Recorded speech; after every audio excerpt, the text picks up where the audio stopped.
जय हिंद दोस्तों, आपका एक बार फिर से स्वागत है हमारे YouTube चैनल पर। जैसा कि हम पहले पढ़ रहे थे संवैधानिक इतिहास के बारे में, आज हम इस चर्चा को आगे बढ़ाते हैं।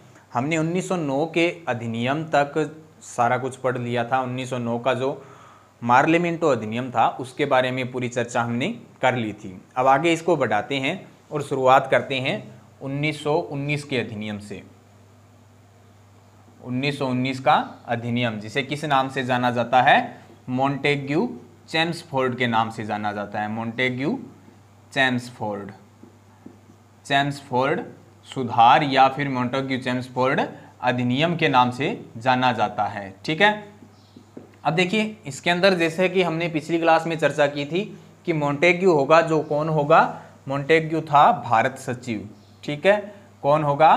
भारत सचिव होगा। और चेम्सफोर्ड जो था वो कौन था? उसमें गवर्नर जनरल था। ठीक है, गवर्नर जनरल या वायसराय हम जिसको बोल सकते हैं, वो कौन था? चेम्सफोर्ड था उस समय। 1919 के अधिनियम की हम बात करते हैं तो अब देखिए इसमें सबसे बड़ी बात जो सबसे पहले हम चर्चा करना चाहेंगे कि क्या क्या प्रावधान किए गए थे, तो उसमें सबसे पहले आता है कि प्रांतों में द्वैध शासन लागू किया गया। क्या आ जाएगा? प्रांतों में द्वैध शासन लागू किया गया था। ठीक है, यह चीज ध्यान रखिएगा। द्वैध शासन की हम जब भी बात करते हैं तो मैंने आपको पहली क्लास में भी बताया था कि सबसे पहले अगर बात की जाए कि भारत में द्वैध शासन कहां पर लागू किया गया था, तो आपको याद होना चाहिए 1765 में बंगाल में द्वैध शासन लागू किया गया था सर्वप्रथम। ठीक है, उसके बाद अगर बात की जाए तो 1919 के अधिनियम के द्वारा क्या किया गया था? प्रांतों में द्वैध शासन लागू किया गया था। ठीक है, यह चीज ध्यान दीजिएगा।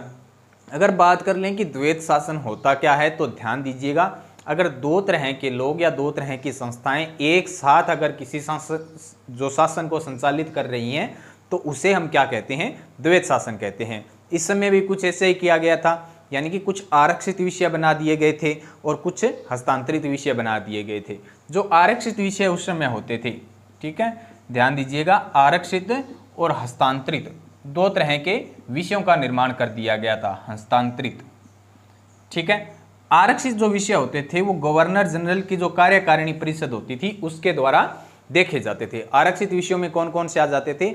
वो सारे विषय आ जाते थे जिससे कि धन संग्रहण किया जा सकता था, यानी कि कर लगाए जा सकते थे। तो इस प्रकार के जो सारे विषय थे वो किस में आ जाते थे? आरक्षित विषयों में, जो किसके पास होते थे? गवर्नर जनरल की जो कार्यकारिणी परिषद होती थी उसके अधीन होते थे। दूसरे जो आ जाते हैं हस्तांतरित विषयों की हम बात कर लेते हैं, तो इस प्रकार के जो सारे विषय होते थे वो प्रांतीय जो विधानसभा के मेंबर होते थे या प्रांतीय जो विधानसभाएं होती थी उनके पास होते थे। इनमें वो विषय आते थे जो खर्च करने से संबंधित होते थे, योजनाएं लागू करने से संबंधित होते थे। चूंकि पूर्णतः जो अधिकार होता था वो गवर्नर जनरल की कार्यकारिणी परिषद के पास होता था। पैसा तो ये ले लेते थे लेकिन लगाने का नाम नहीं लेते थे, क्योंकि योजनाएं बनाई जाती थी वो किसके द्वारा? प्रांतीय विधानसभाओं के द्वारा। लेकिन जो अंतिम मंजूरी जो दी जाती थी वो गवर्नर जनरल के द्वारा ही दी जाती थी। ठीक है, तो देखिए इस अधिनियम की सबसे खास बात क्या थी कि प्रांतों में द्वैध शासन लागू किया गया था। क्वेश्चन बहुत बार पूछा जाता है कि प्रांतों में द्वैध शासन किस अधिनियम के द्वारा लागू किया गया था? कौन सा आ जाएगा? 1919 का अधिनियम आ जाएगा, मॉन्टेग्यू चेम्सफोर्ड अधिनियम आ जाएगा। ठीक है, उसके बाद देखिए क्या आता है कि 1919 के अधिनियम में पहली बार क्या किया गया था? उत्तरदायी शासन व्यवस्था, उत्तरदायी शासन व्यवस्था शब्द का प्रयोग किया गया था। ठीक है, शब्द का प्रयोग पहली बार किया गया था, यानी कि अंग्रेजों ने क्या कहा था कि हमारी सरकार या ब्रिटिश ईस्ट इंडिया कंपनी के तहत या फिर जो ब्रिटिश क्राउन के तहत जो भी शासन चलाया जा रहा है, वो शासन जो भी चलाया जाएगा वो पूरी तरह से उत्तरदायी होगा, यानी लोगों के प्रति जवाबदेह होगा। ठीक है, तो सबसे पहले बात कर लेते हैं कि ये उत्तरदायी शासन व्यवस्था लागू किस प्रकार से की गई थी, क्यों हुई थी। ठीक है, इसके लिए देखिए सबसे पहले अगर हम बात करते हैं तो एक आंदोलन हुआ था जिसे भारत का प्रथम जन आंदोलन के नाम से जाना जाता है। किस आंदोलन को जाना जाता है? होम रूल आंदोलन को, होम रूल आंदोलन को। ठीक है, होम रूल आंदोलन की बात कर लेते हैं हम। होम रूल आंदोलन भारत का प्रथम जन आंदोलन माना जाता है। शुरुआत कब हुई थी इसकी? 1916 के अंदर हुई थी। ठीक है, अब देखिए इसके दो प्रमुख केंद्र थे, एक उत्तर भारत में था, एक दक्षिण भारत में था। तो उत्तर भारत में अगर हम बात करते हैं, उत्तर भारत में यहाँ पर जो इसका नेतृत्व कर रहे थे वो कौन कर रहे थे? लोकमान्य तिलक कर रहे थे। लोकमान्य तिलक कर रहे थे। बाल गंगाधर तिलक क्या कर रहे थे? इसका नेतृत्व कर रहे थे। अगर हम दक्षिण भारत की बात करते हैं तो यहाँ पर नेतृत्व किसके द्वारा किया जा रहा था? एनी बिसेंट के द्वारा नेतृत्व किया जा रहा था। ठीक है, अब देखिए इस कंडीशन में क्या था, जिस समय यह आंदोलन चल रहा था उस समय एक ब्रिटिश पत्रकार आते हैं जिनका नाम आता है वैलेंटाइन सिरोल। ठीक है, नाम याद रखिएगा, वैलेंटाइन सिरोल नाम आता है। इन्होंने क्या कह दिया था? वैलेंटाइन सिरोल ने अपने एक समाचार पत्र में लोकमान्य तिलक के बारे में, बाल गंगाधर तिलक के बारे में यह बोल दिया था कि जो भारतीय अशांति का जनक बोल दिया था। ठीक है, ध्यान दीजिएगा कि भारतीय अशांति का जनक किसे बोला गया था? लोकमान्य तिलक को बोला गया था। ठीक है, और किसके द्वारा बोला गया था? वैलेंटाइन सिरोल के द्वारा बोला गया था। ठीक है, यहां तक ये बात हो जाती है कि लोकमान्य जो बाल गंगाधर तिलक आते हैं इनको भारतीय शांति का जनक कह दिया था। किसने कहा था?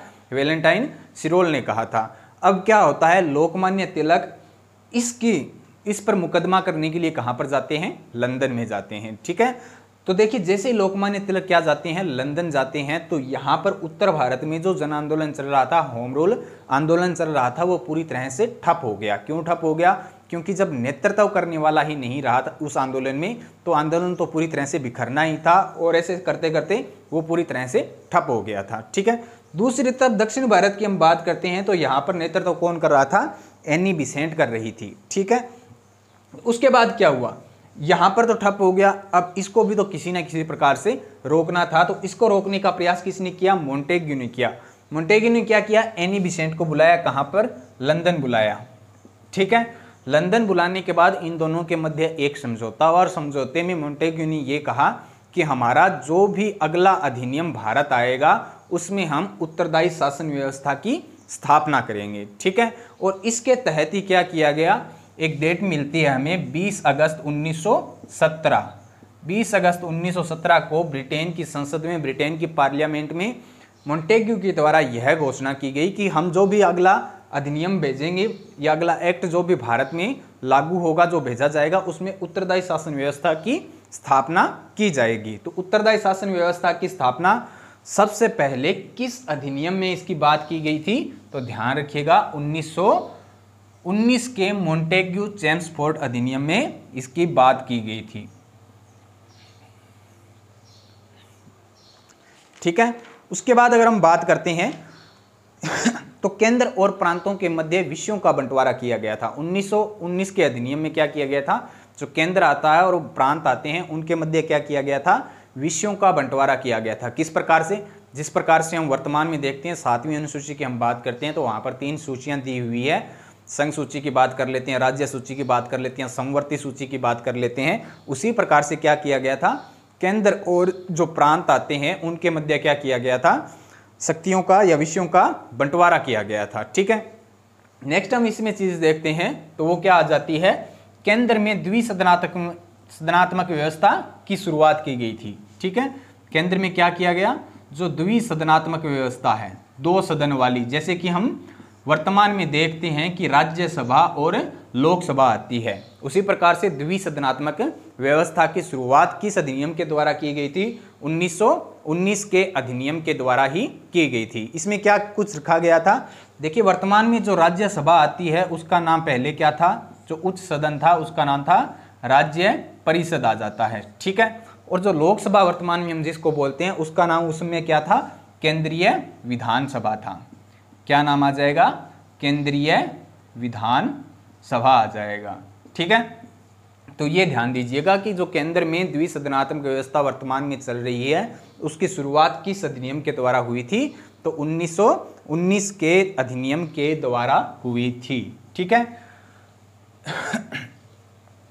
और 1919 के अधिनियम में जो हम वर्तमान में देखते हैं संघ लोक सेवा आयोग की हम बात करते हैं, उसकी शुरुआत भी 1919 के अधिनियम के द्वारा ही की गई थी। 1919 के अधिनियम के द्वारा 1921 में पहली बार क्या किया गया था? पीएससी की स्थापना की गई थी, पब्लिक सर्विस कमीशन की स्थापना की गई थी। देखिए उस समय भारत का जो क्षेत्र था बहुत बड़ा था, वर्तमान में भी बड़ा है, लेकिन उस समय ऐसी व्यवस्था नहीं की गई थी कि सुचारू रूप से इसको चलाया जा सके। जो संघ लोक सेवा आयोग है सॉरी जो लोक सेवा आयोग है उसको पूरी तरह से स्थापित किया जा सके, चूंकि नई नई व्यवस्था थी। तो उस समय क्या हुआ था, इसको यह पूरी तरह से फेल हो गया था, नाकाम रहा था। ठीक है, तो इसी की जांच के लिए 1923 में क्या किया गया, ली आयोग का गठन किया गया। ली आयोग का गठन किया गया।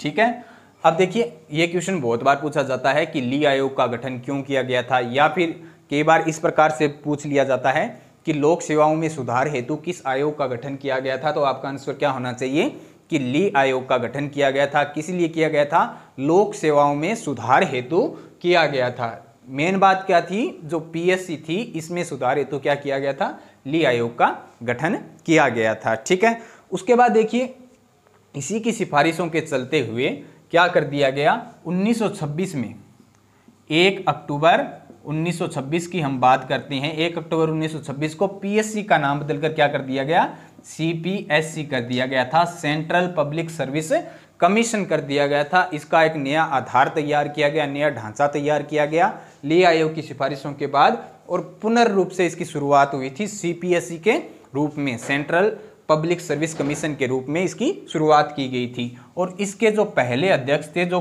बहुत बार एग्जाम में पूछा जाता है, वो कौन हो जाएंगे, सर रॉस बारकर हो जाएंगे।